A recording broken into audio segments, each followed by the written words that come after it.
Hello, everyone. Welcome to the For Every Beautiful Body YouTube series. Today, I'm joined with Lisa. Lisa is a primary school teacher and former Ms. Galaxy Australia 2022, and she is passionate about inspiring future generations by making learning fun, purposeful, and positive. Hi, Lisa. How are you? I'm good, thank you. How are you, Isabel? Good, thank you. So excited to have you on. Now, first, for our guests, just tell us a little bit about yourself. So, as you said, I'm a primary school teacher. So, I'm currently in my sixth year of being a primary school teacher. I teach a beautiful year one and two class that I absolutely love. And yeah, and so I was a former Ms. Galaxy Australia back in 2022. And since then, it has inspired me to advocate and speak up about my experiences with mental health and then experiences that I've had in my life and just share those with people that I meet throughout my community and as well as, with my students as a learning opportunity. Amazing. I love that so much. So, can you share a little bit with us about those personal experiences that you've had with bullying and mental health and how it impacted you? So I was bullied from pretty much like the end of primary school in my final year of primary school in year six. That was the first time that I had encountered bullying. And it was so foreign and new to me. Like I was always raised to, be kind to others and treat others how you would like to be treated. And so for me to then be bullied, it was kind of I was thrown a curveball really. Was I just didn't really understand why. And I think the only reason why I became a target in year six was because I wasn't following the norms of what was deemed, what you should be doing. And, I was just kind of like, nah, I don't want to do that. And so I sidestepped, and then I ended up having a couple of friends that were in year five, and I formed those kinds of friendships, and that kind of helped me get through the end of year six. And, and I walked into high school fresh with everything in the past going, okay, well, that was a moment in time. We got through that. That's okay. Onwards and upwards from here. And yeah, high school started off, interesting. I think everyone was finding their feet and stuff, and so was I. And I went in with an optimistic mindset as well. And it wasn't until halfway through year seven that I then encountered bullying again, and I was a victim of bullying. And again, like I had no idea. I was just like, I'm just a regular person, a regular girl that's just here trying to be kind to everyone, trying to make friends, and just trying to survive high school, as it were. So I made the decision with my mum to then move schools because it was like, okay, well, I don't like where this is going. So we changed schools and, we spoke with the principal when I did the application process, and she was like, yes, I'm definitely anti-bullying. None of that happens, not on my watch, yada, yada, yada. And so that was fine. And, I formed a new friend group at my new high school. And then all of a sudden, I was bullied again. And it was purely because, again, we came back to these are the norms of society within high school and stuff. And, I think it was because ironically, I was too optimistic. I was too kind to everyone. And that was something that they couldn't get. And so made me a target for bullying. And it was just, yeah, so strange. Um, so I came over that milestone and, made another friend group, found some other people, and then all was quiet for a really long time, and I thought I finally had my group of friends where we were all so wonderfully weird and accepting of each other and there for each other. And they were like, when I did have, some people coming up and, saying like, oh, she's a toothpick, she's this, like body shaming as well as a way of, bullying and tearing someone down. This group that I had then moved on to, they were there and they kind of stuck up for me and rallied for me and stuff. And I was like, oh, great, I've got people who are in my corner. This is fantastic. And then towards the end of year 10, this group that I had confided so much of myself to that I thought was in my corner, then decided to stab me in the back. And yeah, I remember the day very clearly. It was all because I couldn't go to one of their parties. Yeah, they were having a party, a birthday party, and I asked my mum, hey, can I go? As you do. And my mum said no. And again, like I was raised, if my parents said no, I didn't challenge it, I didn't fight it. It was what it was. And so I explained it to them and I said, look, I'm sorry, I can't go. My mum has said no. And I thought that they would understand. They did not. And this then spiraled into the worst bullying I had ever had from these people that I had considered really close friends. So they took absolutely everything that I had confided in them and then just decided to tear me down from there. So um, yeah, so body shaming, I'm too thin, then one minute I'm too fat. I need to be eating fruit. Oh, I need to be eating junk food to put on weight. I need to be eating fruit to take off weight. Lisa's anorexic, Lisa's bulimic. Um, she's dumb, she's a bimbo. And then they decided to bring my mum into it as well with online bullying on back in MySpace days. When, people always want to know what's going on and people sticking their nose into other people's business where it doesn't belong. And one of these girls who my mum had been nothing but kind to decided to call my mum crazy, and say Lisa's just like her mother. She's crazy. Her whole family's crazy. And yeah, it was a really tough time to really understand who I was as a person and what I had done. And I had no idea. I had no direction of who I could trust, where I could go, and what my future was like. It was really, I always describe to people that high school for me was like the Hunger Games. It was just surviving any way you could. And so I did manage to find somewhat of another group to then just kind of hide away and just hope that it would just blow away with a brand new year, entering year 11, that, okay, we're fine. Because even at my year 10 formal, these two girls came up to me and said, oh, we're going to be seniors next year. Let's all like sweep this under the rug and start fresh, and just leave it behind us. And I was like, okay, cool, no worries, I can do that. Let's do it. And it started off fine, and then it didn't.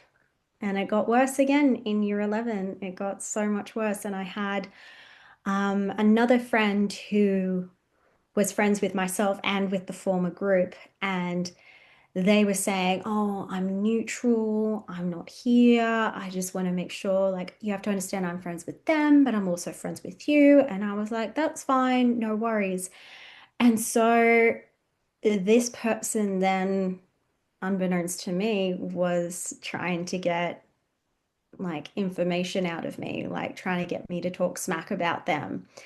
And I wasn't, all I said was, it's really hurt me that this friend group that I had trusted and believed in so long have done this, and that I'm just out here trying to survive, and they just want to keep tearing me down. And so this person then went off to them and made up God knows what story. I do not know to this day. And twisted my words into saying that I was then talking smack about them, but I wasn't.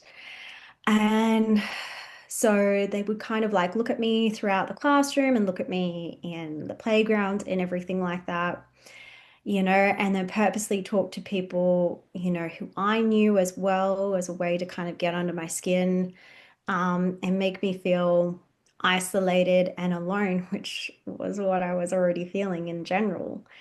Um, yeah, and it wasn't until I discovered that my school had like a hospitality thing where we got to, make food for teachers and do coffee orders for teachers and we deliver them. And my hospitality teacher actually really took me under his wing. And I was then able to kind of hang in there with my hospitality friends that I then made and just get away from the playground and escape and go, okay, well, I don't have any classes with these people anymore, and that's fine. So if I can just avoid the playground as much as I can, and he understood where I was coming from, and I did that. And yeah, it got to the point where, I felt like I was worthless. I felt like I wasn't smart enough, that I wasn't good enough, that I wasn't going to amount to much because, it's so much easier to believe the negativity than it is in believing your own self-worth. And so it did get to the point where I said to my mom, I said, I can't do this anymore. I can't do high school anymore. I want out. Like I'd done, I think, a term and a half of year 11, and I was like, I'm done. Get me out of here. I'm done. And so I had a week off school. I spoke to my principal over the phone with my mum, and my mum said Lisa wants out. She wants to leave high school. And she's like, okay, well, Lisa needs to come in for an interview with me the following Monday so she can have these past few days to kind of think about what she wants to do and what her next steps are going to be. And so just being able to have that time at home to be able to really think about who I am and what I wanted and not what everyone else at high school expected of me or claimed that I was, I realized that had I left high school, I would have let them win and I would have limited my own future opportunities. So when Monday came round, the day that I was supposed to go in and officially resign from high school, I put my school uniform on. And my mum said to me, You've got your school uniform on. And I said, Yes, I do. And I said, I'm not going to let these people stop whatever future opportunities that I don't even know are coming my way. I'm going to get through this and grin and bear it all the way through. And hopefully it's just going to make me stronger when I get through on the other side. And I remember the shock on their face when they thought that they had won, that they had pushed me out of high school. And I even had a teacher come up to me that was then said, Lisa, I was really worried that, I hadn't seen you for a week and I was worried that you had left.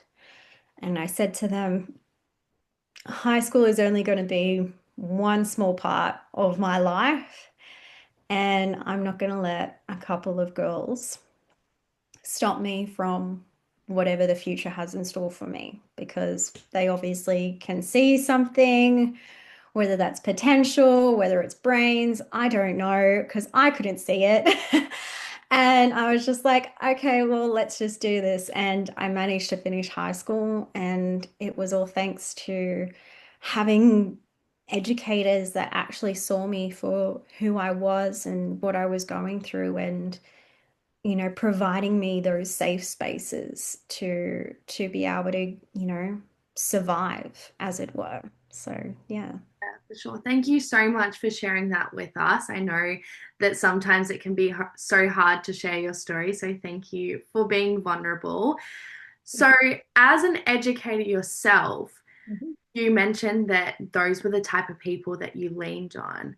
Mm. How, as now a teacher, are you being there for those people that might actually be going through that themselves? And I know it's such a younger age group, but we kind of see bullying in all its forms now in the day and age that we live in. Do you see that in your area of field as well? So I mostly teach, most of my experience has been teaching with infants, so that's roughly about K to two. Sometimes you do get she said this, he said that. But one thing that I make sure I do at the beginning of every single brand new fresh year is I say to my students, every one of us is going to use kind words to each other. And if you don't have nothing nice to say, don't say it at all. And I said, I never want to have one of my students come up to me and say, Ms. Craig, I didn't have anyone to play with at lunch. And I always say to them, we're a class, we're a team, we're in this together, and we're all on a different learning journey, and we're all here to make it fun and entertaining and as engaging as it can be. And we're here to support and lift each other up. And so I said, I always want you to put yourself in that other person's shoes and think if that was me and I didn't have anyone to play with, would I like someone to come up to me and say, hey, such and such, do you want to come play? And that's what I always say to my students. I say, we are a class. And if you see one of your fellow classmates that doesn't have anyone to play with, I want you to be that person to go up to them and say, hey, come play with me. And that's something that I'm really proud as an educator that my students have taken on board and have just run with it so beautifully. Oh, it's so beautiful to hear that you are being that type of person that you needed throughout your journey too. So, congratulations. You should be very proud of yourself. Thank You you. also mentioned that with bullying, it kind of turned into online as well. How do you think in this day and age with social media and technology going gangbusters that bullying has changed and how we can essentially prevent it or maybe manage it with in social media? So the downside to social media, as much as it is great and there is benefits, to be able to connect with everyone around the world, with social online bullying, it doesn't give kids an escape. Like, if they were being bullied at school, as myself was, you knew that when you got home, you could just switch out from it. It was a safe space. And then now being so connected and having, Snapchat, Instagram, every other form of social media platform, there really is no escape from it. And I have been involved where as a teacher where I have had students from older years confide in me and say, hey, such and such has said this, that, and the other. And I've had to sit down with them and, obviously report it to my assistant principal and take it from there. But I always reassure the student that we are here to help and that they should never be scared to speak up. They should be, feel empowered and feel brave for speaking up and not suffering in silence because things can't get better unless you be brave and you ask for that help. And, I think, in my opinion, social media shouldn't be made accessible to younger children. School's tough, high school's even tougher, and if it's the best thing just to switch off from it and disconnect yourself from all that, probably the best thing in the world to do is just disconnect yourself from social media. For sure. Mm. And what advice would you give to somebody who feels alone or targeted by bullies right now? Obviously, switching off, but is there anything else that maybe in your personal journey or that you teach your students on what to do? Well, I did have a moment one time when I was speaking to some stage two students. I forget what I was teaching, but I was just on their class for I think about 2 hours, and we started speaking about what we wanted, who and what we wanted to do when we grew up. And that was an opportunity for me to kind of share my story and my journey. And I said to them, I said, never believe in the haters. I said, there's always going to be people that are going to have an opinion, that are going to want to tear you down because they see the potential in you that they don't see within themselves, and tearing others down makes them feel good.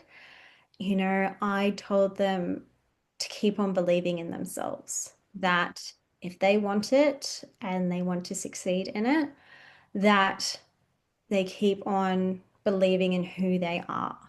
And as much as the bullies love to make you feel like you are alone, if you find that one true friend or that one teacher that really gets you, that gives you a lifeline, grab onto it with both hands, and you'll make it through to the other side like I did. Because as I realized, high school was only 6 years of my life, and now being 32, that's 15 years ago for me, when since I graduated high school. So it feels like forever, but it's not. So just hang on, believe in yourself, and just speak up and be brave.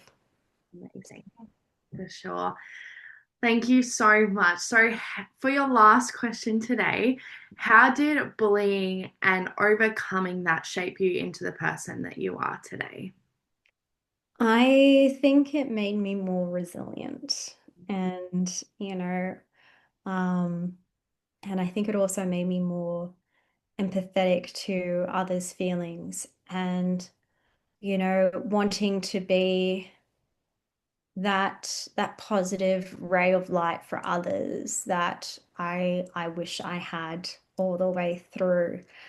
So, I just want to make sure that people know that, you know, everyone is beautiful, everyone has endless opportunity and potential if they just, harness that, and, you know that it's all about the journey and not so much the destination. And if you want it bad enough, you will get there eventually in the long run. And I certainly did. I never expected myself to have gone to university, and I managed to walk away from university with an undergrad degree and a postgrad degree in my ultimate dream job that I always wanted to do, that so many people said I couldn't do. So, um, and one thing, that a quote that I believe in now is, the people who matter don't mind, and those who mind